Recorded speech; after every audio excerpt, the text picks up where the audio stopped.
The Clown made his first appearance in Spitfire Comics #1, published in 1941 by Harvey Comics. That's right, the same title we talked about last video. The story, simply titled The Clown, was written and penciled by unknown creators. No credit is given to anyone. In this story we're introduced to the city of Newtown, a city rife with crime. One of the biggest crime lords in Newtown is Harry Judd, a man who runs a massive protection racket covering the entire city. Judd and his goon squad strong-arm all Newtown shop owners into basically handing over all their earnings to him. The police stand helpless before all of this, as nobody's brave enough to testify against a vicious mobster. Then one day there's a glimmer of hope, as a silly old clown arrives in the city. This seemingly harmless circus clown turns out to be a tough-as-nails crime fighter, using its cute appearance to lull gangsters into a false sense of security. Nobody suspects the clown to be a threat. Meanwhile, we're also introduced to Nick Nolan, the newly appointed police commissioner. At first he starts off enthusiastic about beating the criminals, but then quickly learn the reality of the situation. With no witnesses stepping up, there's nothing to be done. It's heavily implied, but never stated outright, that Nolan is the clown. We never see the crimebuster unmasked, and Nolan has a small clown figure in his office that looks exactly like the clown. He also states having a background in the circus, which is a bit weird, I guess. Would a circus performer really get elected police commissioner? Nolan certainly also has a motive, as the story showed the man growing increasingly frustrated with not being able to do anything about the rampant crime. Anyway, at the end, the clown defeats Judd's gang, and Newtown is finally free of the crook's cruel grasp.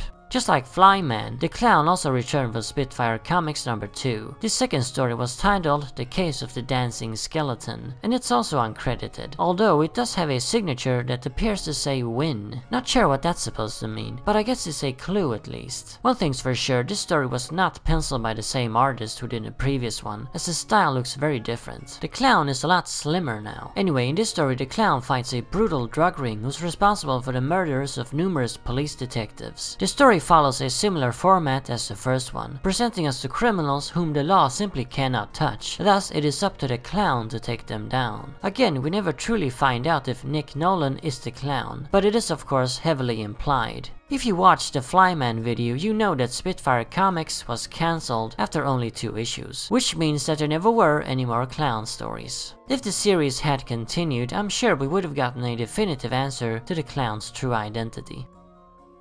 I discovered this character when reading the Flyman stories, preparing for that video, and figured why not cover this one as well. It is a clown superhero after all, and I guess I just really like clown characters. Who doesn't? This means though that Funny Man wasn't the first joke-themed superhero. The Clown predates him by 7 years. But he isn't the first one either. I know of at least one who's earlier. Quality Comics' The Jester, who was introduced just a few months before the Clown. Then there was another character called the Prankster, and I'm not talking about the Superman villain, but a hero published in Red Circle Comics in 1945, 3 years before Funny Man. So I guess Siegel and Shuster weren't really as original as they thought. Unlike Funny Man though, the Clown isn't portrayed as a wacky Looney Tune. He's really a straightforward superhero who's got some joke gimmicks and says a few puns here and there, nothing over the top. If you thought Funny Man was just too much, then don't fear, the Clown is nowhere near as zany. Funny Man's stories were also very cartoony, while the Clowns are actually very gritty and dark. I mean, in the second one we've got a gang of cop killers who leave nothing behind of their victims but their skeletons. That's pretty messed up.